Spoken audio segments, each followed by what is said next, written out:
Today's topic, bad advices from photographers.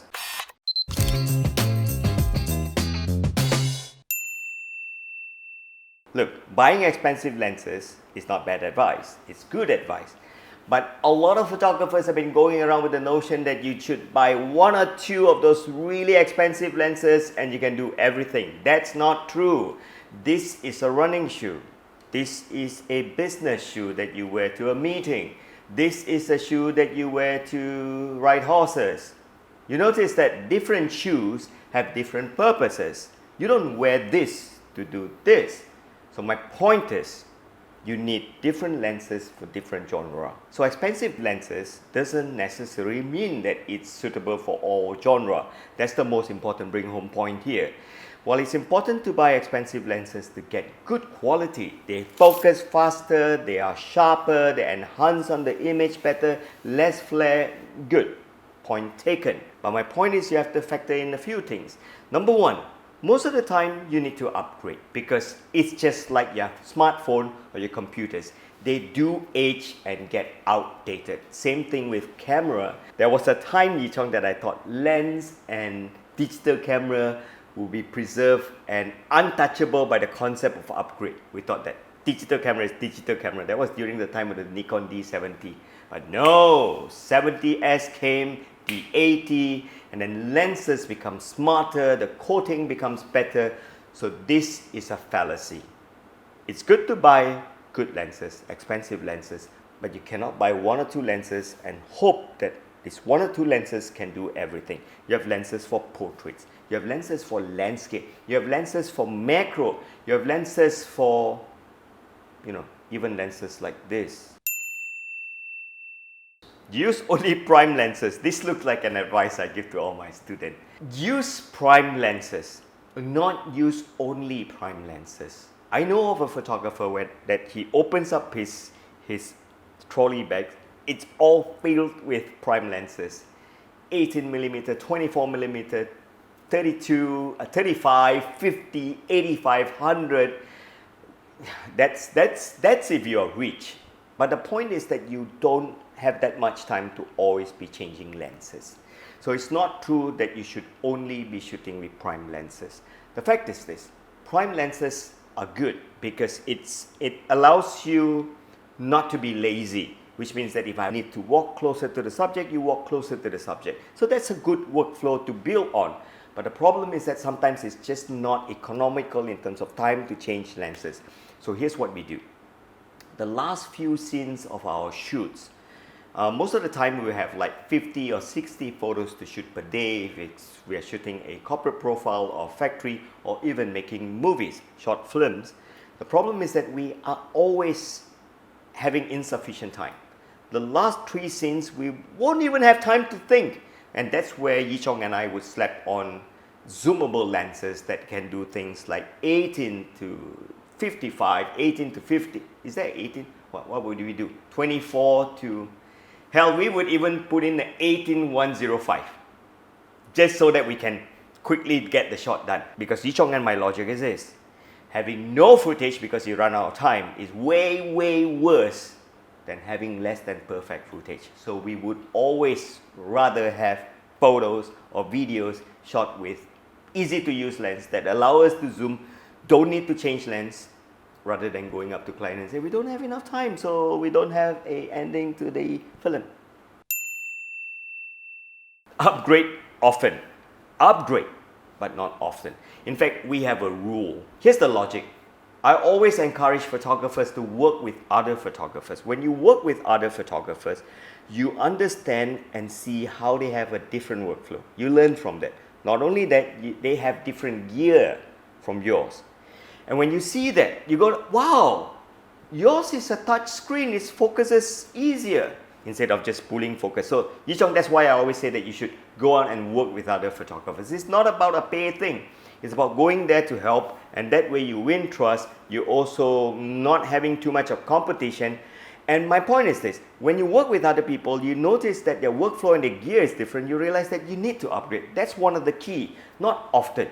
Example, remember we worked with Ivan, his Canon 5D Mark IV, 4. has a touch screen. And here we are, legacy classic focus, follow focus puller. That took up so much of time. Yes, we were pretty good at it. We have been doing that for donkey years. But when I see Ivan work, he just need to tap on the screen. It makes me realize that I should sell off all our follow focus rod and rails and just collect all this money and go buy another camera that has a touch screen, like the one that you're having, right? Look, focus on my hand. Brainless. Focus back on me. Brainless. That's the logic for an upgrade. That you know that the new equipment or the new device will save you time and disrupt your workflow. When I say disrupt, it means that it offers a better way of working, which means that I don't remember how much of time we need to set up the rod reel. Remember how much of time we need to do all the calibration for the lens, which is stupid, right? So you know what we do now? It's way economical to outsource to a guy that has a mirrorless camera because we are that poor now. One of the ways you can determine whether you should upgrade is return on investment, ROI. Take a look at this light that we have. It's an LED light. We bought this light at about 2 grand. That's ringgit Malaysia, 2 grand. That's about 500 US dollar. Now we have used this light in a lot of shoots. So much so that we have gotten our ROI back. And now it's starting to develop problem. Meaning that if I switch it on, leave it on for more than 2 hours, it may just stop working. Let it cool down and it works again. Is it completely spoiled? No. Can we still use it? Yes. Should we upgrade?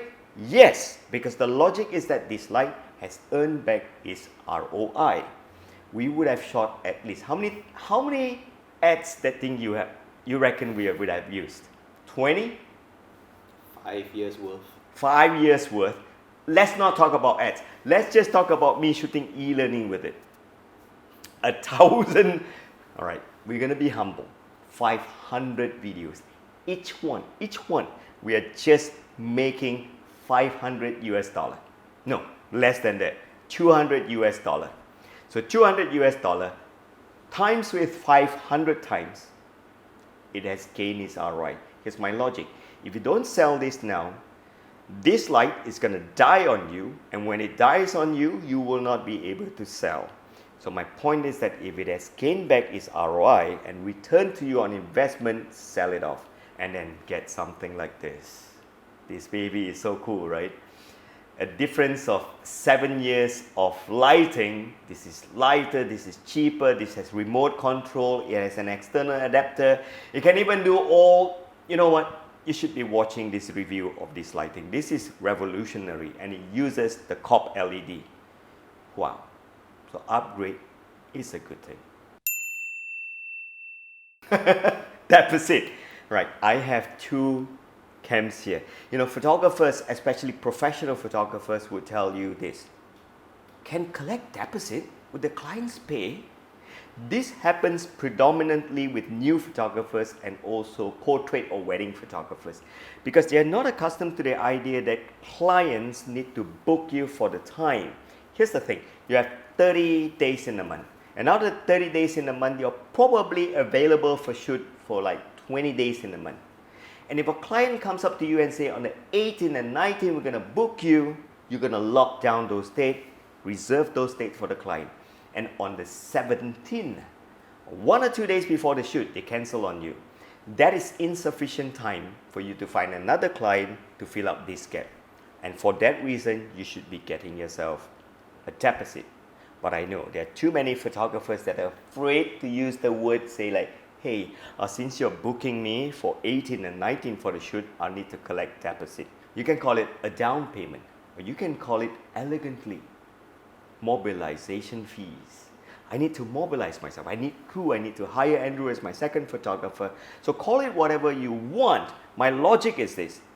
If the client cannot pay you a 30% deposit, they will not be able to pay you 100% when you're done with the shoot. Does that make sense to you? So never be shy to ask for a deposit. And how much are we collecting for deposit? We used to collect 30% the first 5 years. And then we went on to collect 50%. And then we started hiring Ivan as our DOP and director. You would have seen him in our latest e-learning of videography. We shoot it with him a lot. He's part of the crew now, a permanent crew now. What did he taught us? 70% deposit. And you know what? When I first heard it, I was like, you mean clients would pay you 70% upfront even before the shoot? And he told me something really memorable that I want to share with you. He said that the worst thing they can tell you is no. Then I said, what happens if they say no? Ask for 65. Then I said, what happens if they don't want to give 65? Ask for 60. So I was thinking like, hey, why not we try it? So we went ahead and built 70%, and ever since then, it has been paid. Except one time. You know which one time, right? The most recent. The logic is this. Money in your pocket is way, way, way safer and better than in your client's pocket. But the logic is that you need to deliver. And that brings us to the second type of photographer. I've collected the deposit and they don't want to do the shoot, they cancel on me, I don't need to pay them back the deposit. Alright, sitting in front of me is one of my favorite directors, my soulmate in production, Mr. Yi Chong, which studied law. Yi Chong, you can collect 70%. The client paid it, and then the client cancelled you 2 days before the shoot. Is it right for me not to return that amount? You cannot not return anything. Yeah, you cannot get away by not returning anything at all.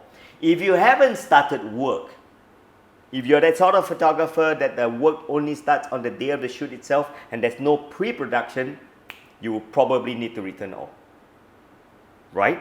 And that's why you need to be smart. You need to progressive. The day that you receive your deposit is the day that you progressively put in a document, email saying that, hello, Mr. James. You have signed our sales order, we have received your deposit. Today, my producers and I went and surveyed the location of the shoot. We spent 1 hour there and these are the photos. Work done. Work done that would have contributed to at least safely. How many percent of the deposit? 10? 5? All right. And then he said, I've taken sample shots and I've also illustrated some simple storyboards of some compositions that we want to take on the day of the shoot. Second work done. Because the point is that the moment you collected your deposit, you are starting work. So make sure that you're smart enough to progressively indicate that you have started work. Because I don't believe there's any shoot you can do that you can just turn up on the day and pretend to do your work. You got to charge your batteries. You got to pack. And that is why sometimes we even email and tell our clients that our equipment have been packed and we have already had our meetings just to make sure that we have started work. And when that happens, when a client cancels, you can say that we have put in 4 days of work, and because it is 4 days of work, we can only refund you 30% out of the 70% you have paid us. Does that make sense? Is that the correct way? You cannot go around saying that I'm not going to return you anything. Well, yeah, you can. You can actually bully him to think that you can pull it off. If it doesn't make a police report or get his lawyer to sue your ass, then you're lucky. But if it does, you probably will still have to refund and then pay for the legal fees if you lose. Right? Correct. So deposit is to secure your job, block your dates, reserve your dates, allow you to start work, so you better start working. And you need to go the distance to be a good photographer. This is one advice that a lot of photographers don't tell you. And this is it. Shoot nice photos and you'll be a great photographer. No, you need to be a fair photographer. You need to be a business person. If you're going into the business of making money from photography, shooting nice photo alone is a bad advice. You need to be fair. You need to be a business person. You need to be logical. You need to know how to collect deposit, when to refund them, so that the client doesn't feel cheated. Because let me put it this way, it's harder to get one new customer than to retain a customer. Retaining customers are easy. Just make them happy. For you to convince a new customer to continuously give you 8, 9, 10 years of business is an effort. So, I hope you enjoy this new series where you come up with questions and we logically answer them fairly. And if you have any topic that you want us to touch on, not just about photography, about video, about the logic and business of photography, write to us. Leave your ideas and discussions on the topics that you want to have in the community section. Till then, bye bye.